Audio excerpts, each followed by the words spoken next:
ألف لام را تلك آيات الكتاب المبين إنا أنزلناه قرآنا عربيا لعلكم تعقلون نحن نقص عليك أحسن القصص بما أوحينا إليك هذا القرآن وإن كنت من قبله لمن الغافلين إذ قال يوسف لأبيه يا أبت إني رأيت 11 كوكبا والشمس والقمر رأيتهم لي ساجدين قال يا بني لا تقصص رؤياك على إخوتك فيكيدوا لك كيدا إن الشيطان للإنسان عدو مبين وكذلك يجتبيك ربك ويعلمك من تأويل الأحاديث ويتم نعمته عليك وعلى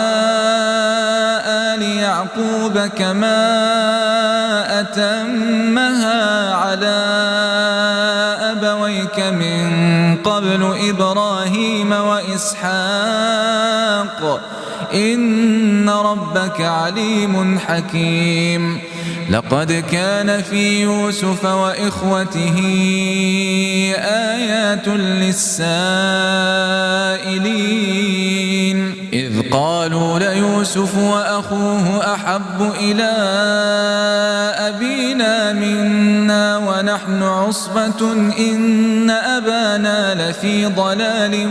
مبين اقتلوا يوسف أو اطرحوه أرضا يخل لكم وجه أبيكم وتكونوا من بعده قوما صالحين قال قائل منهم لا تقتلوا يوسف وألقوه في غيابة الجب يلتقطه بعض السيارة إن كنتم فاعلين قالوا يا أبانا ما لك لا تأمنا على يوسف وإنا له لناصحون أرسله معنا غدا يرتع ويلعب وإنا له لحافظون قال إني ليحزنني أن تذهبوا به وأخاف أن يأكله الذئب وأنتم عنه غافلون قالوا لئن أكله الذئب ونحن عصبة إنا إذا لخاسرون فلما ذهبوا به وأجمعوا أن يجعلوه في غيابة الجب وأوحينا إليه لتنبئنهم بأمرهم هذا وهم لا يشعرون وجاءوا أباهم عشاء يبكون قالوا يا أبانا إنا ذهبنا نستبق وتركنا يوسف عند متاعنا فأكله الذئب وما أنت بمؤمن لنا ولو كنا صادقين وجاءوا على قميصه بدم كذب قال بل سولت لكم أنفسكم أمرا فصبر جميل والله المستعان على ما تصفون وجاءت سيارة فأرسلوا واردهم فأدلى دلوه قال يا بشرى هذا غلام وأسروه بضاعة والله عليم بما يعملون وشروه بثمن بخس دراهم معدودة وكانوا فيه من الزاهدين. وقال الذي اشتراه من مصر لامرأته أكرمي مثواه عسى أن ينفعنا أو نتخذه ولدا وكذلك مكنا ليوسف في الأرض ولنعلمه من تأويل الأحاديث والله غالب على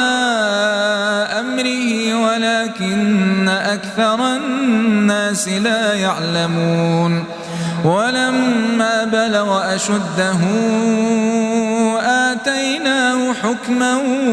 وعلما وكذلك نجزي المحسنين. وراودته التي هو في بيتها عن نفسه وغلقت الأبواب وقالت هيت لك قال معاذ الله إنه ربي أحسن مثواي إنه لا يفلح الظالمون. ولقد همت به وهم بها لولا أن رأى برهان ربه كذلك لنصرف عنه السوء والفحشاء إنه من عبادنا المخلصين.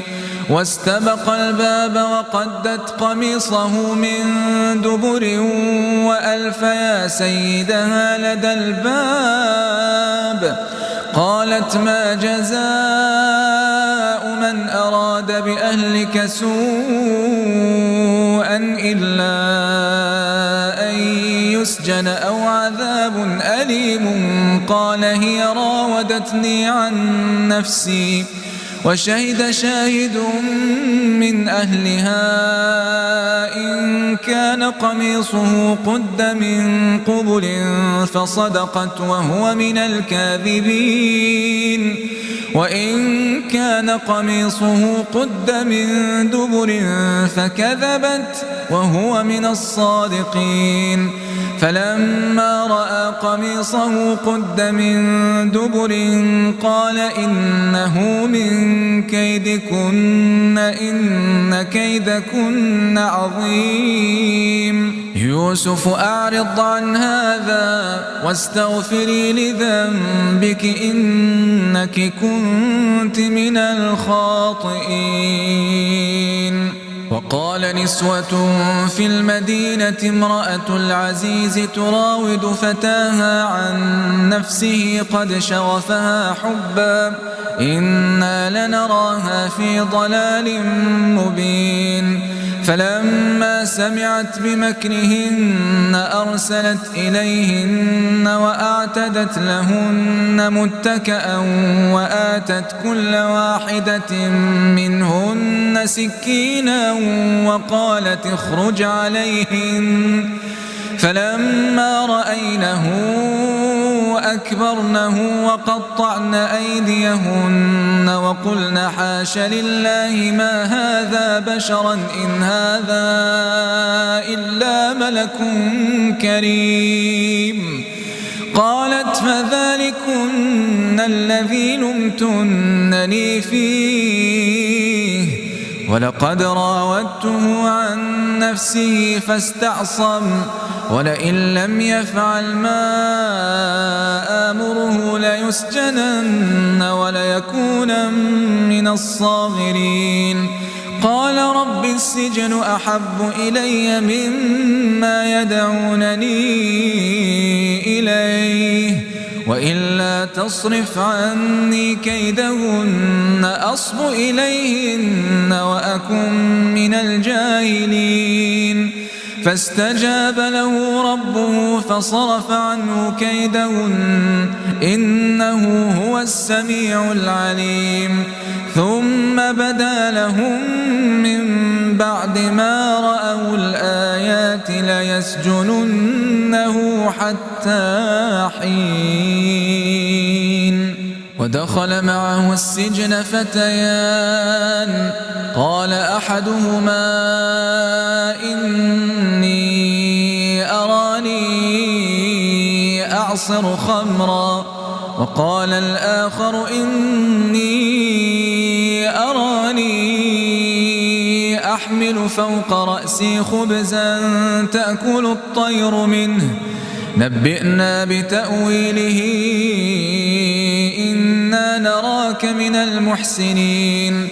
قال لا يأتيكما طعام ترزقانه إلا نبأتكما بتأويله قبل أن يأتيكما ذلكما مما علمني ربي إني تركت ملة قوم لا يؤمنون بالله وهم بالآخرة هم كافرون واتبعت ملة آبائي إبراهيم وإسحاق ويعقوب ما كان لنا أن نشرك بالله من شيء ذلك من فضل الله علينا وعلى الناس ولكن أكثر الناس لا يشكرون يا صاحبي السجن أأرباب متفرقون خير أم الله الواحد القهار ما تعبدون من دونه إلا أسماء سميتموها أنتم وآباؤكم ما أنزل الله بها من سلطان إن الحكم إلا لله أمر ألا تعبدوا إلا إياه ذلك الدين القيم ولكن أكثر الناس لا يعلمون يا صاحبي السجن أما أحدكما فيسقي ربه خمرا وأما الآخر فيصلب فتأكل الطير من رأسه قضي الأمر الذي فيه تستفتيان وقال للذي ظن أنه ناج منهما اذكرني عند ربك فأنساه الشيطان ذكر ربه فلبث في السجن بضع سنين وقال الملك إني أرى 7 بقرات سمان يأكلهن 7 عجاف و7 سنبلات خضر وأخر يابسات يا أيها الملأ أفتوني في رؤياي إن كنتم للرؤيا تعبرون قالوا أضغاث أحلام وما نحن بتأويل الأحلام بعالمين وقال الذي نجا منهما وادكر بعد أمة أنا أنبئكم بتأويله فأرسلون يوسف أيها الصديق أفتنا في 7 بقرات سمان يأكلهن 7 عجاف و7 سنبلات خضر وأخر يابسات لعلي أرجع إلى الناس لعلهم يعلمون قال تزرعون 7 سنين دأبا فما حصدتم فذروه في سنبله إلا قليلا مما تأكلون ثم يأتي من بعد ذلك 7 شداد يأكلن ما قدمتم لهن إلا قليلا مما تحصنون ثم يأتي من بعد ذلك عام فيه يغاث الناس وفيه يعصرون وقال الملك ائتوني به فلما جاءه الرسول قال ارجع إلى ربك فاسأله ما بال النسوة اللاتي قطعن أيديهن إن ربي بكيدهن عليم. قال ما خطبكن إذ راوتن يوسف عن نفسه قلن حاش لله ما علمنا عليه من سوء. قالت امرأة العزيز الآن حصحص الحق أنا راودته عن نفسه وإنه لمن الصادقين. ذلك ليعلم أني لم أخنه بالغيب وأن الله لا يهدي كيد الخائنين. وما أبرئ نفسي إن النفس لأمارة بالسوء إلا ما رحم ربي إن ربي غفور رحيم. وقال الملك ائتوني به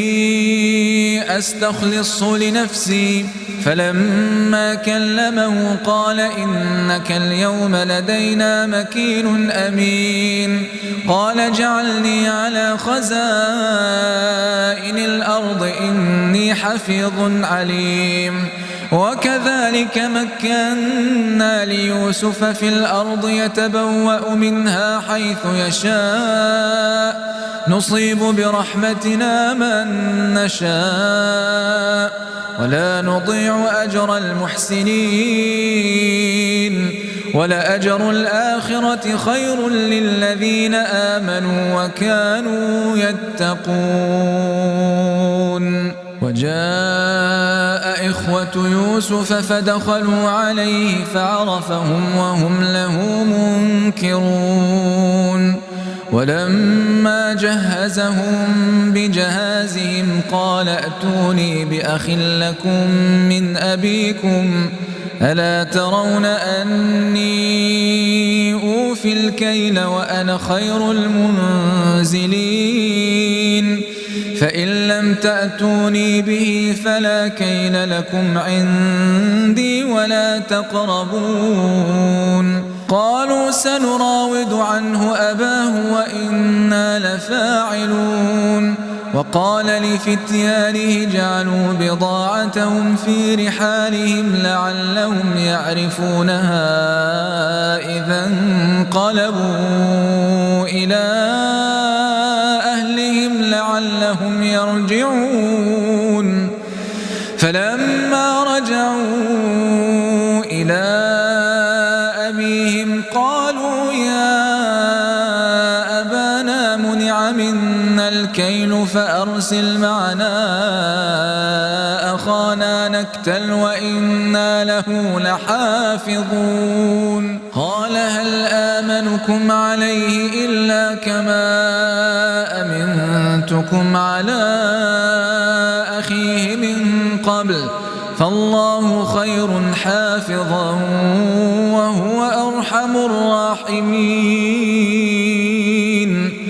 ولما فتحوا متاعهم وجدوا بضاعتهم ردت إليهم قالوا يا أبانا ما نبغي هذه بضاعتنا ردت إلينا ونمير أهلنا ونحفظ أخانا ونزداد كيل بعير ذلك كيل يسير. قال لن أرسله معكم حتى تؤتون موثقا من الله لتأتونني به إلا أن يحاط بكم. فلما آتوه موثقهم قال الله على ما نقول وكيل. وقال يا بني لا تدخلوا من باب واحد وادخلوا من أبواب متفرقة وما أغني عنكم من الله من شيء إن الحكم إلا لله عليه توكلت وعليه فليتوكل المتوكلون ولما دخلوا من حيث أمرهم أبوهم ما كان يغني عنهم من الله من شيء إلا حاجة في نفس يعقوب قضاها وإنه لذو علم لما علمناه ولكن أكثر الناس لا يعلمون ولما دخلوا على يوسف آوى إليه أخاه قال إني أنا أخوك فلا تبتئس بما كانوا يعملون فلما جهزهم بجهازهم جعل السقاية في رحل أخيه ثم أذن مؤذن أيتها العير إنكم لسارقون قالوا وأقبلوا عليهم ماذا تفقدون قالوا نفقد صواع الملك ولمن جاء به حمل بعير وأنا به زعيم قالوا تالله لقد علمتم ما جئنا لنفسد في الأرض وما كنا سارقين قالوا فما جزاؤه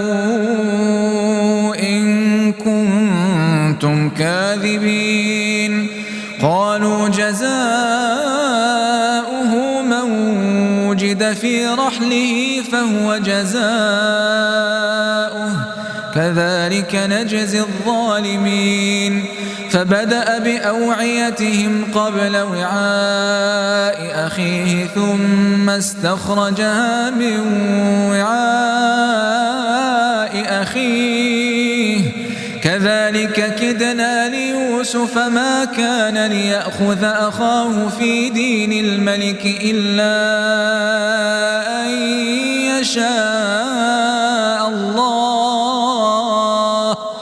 نرفع درجات من نشاء وفوق كل ذي علم عليم قالوا إن يسرق فقد سرق أخ له من قبل فأسرها يوسف في نفسه ولم يبدها لهم قال أنتم شر مكانا والله أعلم بما تصفون قالوا يا أيها العزيز إن له أبا شيخا كبيرا فخذ أحدنا مكانه إنا نراك من المحسنين قال معاذ الله أن نأخذ إلا من وجدنا متاعنا عنده إنا إذا لظالمون فلما استيئسوا منه خلصوا نجيا قال كبيرهم ألم تعلموا أن أباكم قد أخذ عليكم موثقا من الله ومن قبل ما فرطتم في يوسف فلن أبرح الأرض حتى يأذن لي أبي أو يحكم الله لي وهو خير الحاكمين ارجعوا إلى أبيكم فقولوا يا أبانا إن ابنك سرق وما شهدنا إلا بما علمنا وما كنا للغيب حافظين واسأل القرية التي كنا فيها والعير التي أقبلنا فيها وإنا لصادقون قال بل سولت لكم أنفسكم أمرا فصبر جميل عسى الله أن يأتيني بهم جميعا إنه هو العليم الحكيم. وتولى عنهم وقال يا أسفا على يوسف وابيضت عيناه من الحزن فهو كظيم. قالوا تالله تفتأ تذكر يوسف حتى تكون حرضا أو تكون من الهالكين. قال إنما أشكو بثي وحزني إلى الله وأعلم من الله ما لا تعلمون. يا بني يذهبوا فتحسسوا من يوسف وأخيه ولا تيأسوا من روح الله إنه لا ييأس من روح الله إلا القوم الكافرون. فلما دخلوا عليه قالوا يا أيها العزيز مسنا وأهلنا الضر وجئنا ببضاعة مزجاة فأوف لنا الكيل وتصدق علينا إن الله يجزي المتصدقين. قال هل علمتم ما فعلتم بيوسف وأخيه إذ أنتم جاهلون؟ قالوا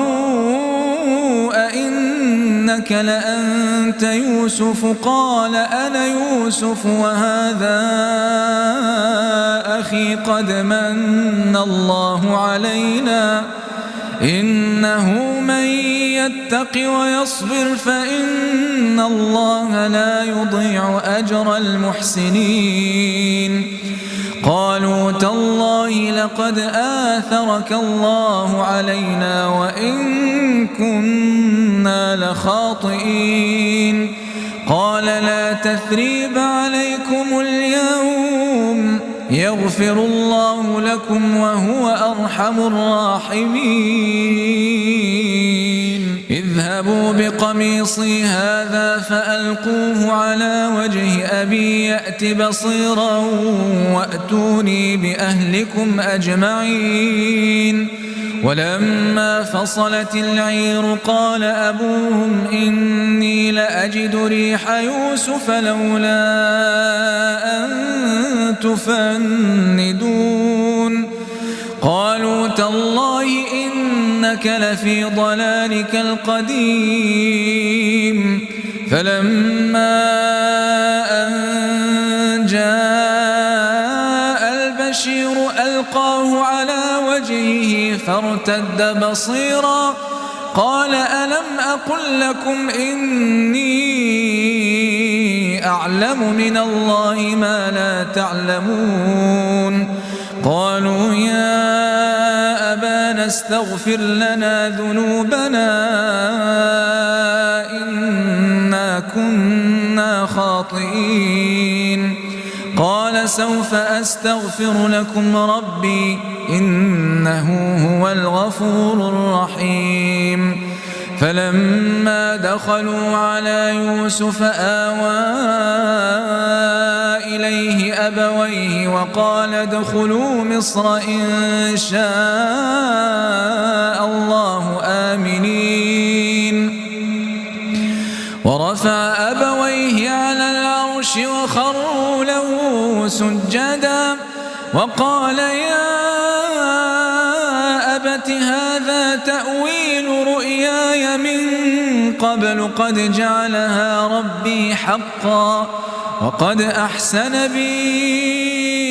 إذ أخرجني من السجن وجاء بكم من البدو من بعد أن نزغ الشيطان بيني وبين إخوتي إن ربي لطيف لما يشاء إنه هو العليم الحكيم. رب قد آتيتني من الملك وعلمتني من تأويل الأحاديث فاطر السماوات والأرض أنت وليي في الدنيا والآخرة توفني مسلما وألحقني بالصالحين ذلك من أنباء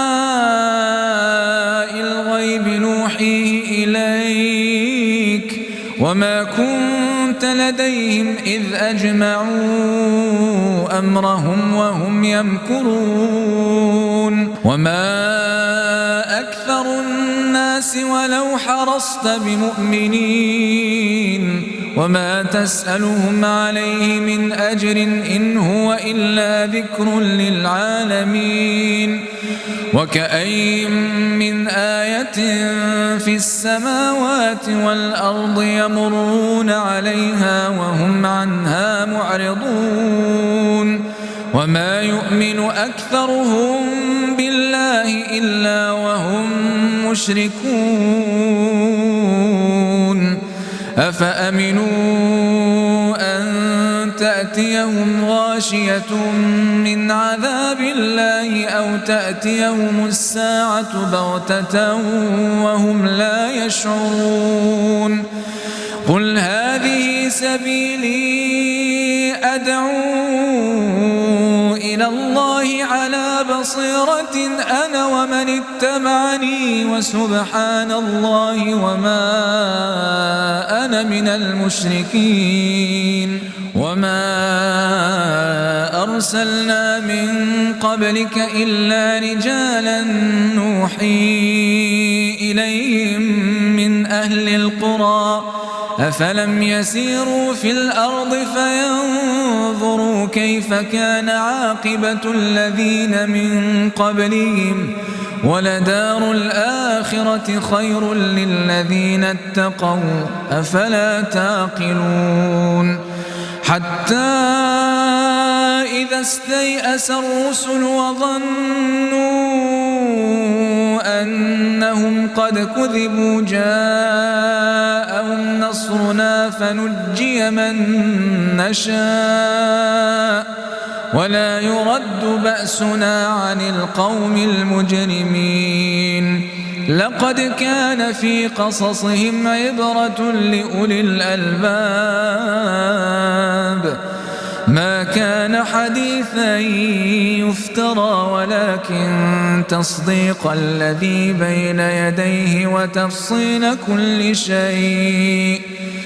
ولكن تصديق الذي بين يديه وتفصيل كل شيء وهدى ورحمة لقوم يؤمنون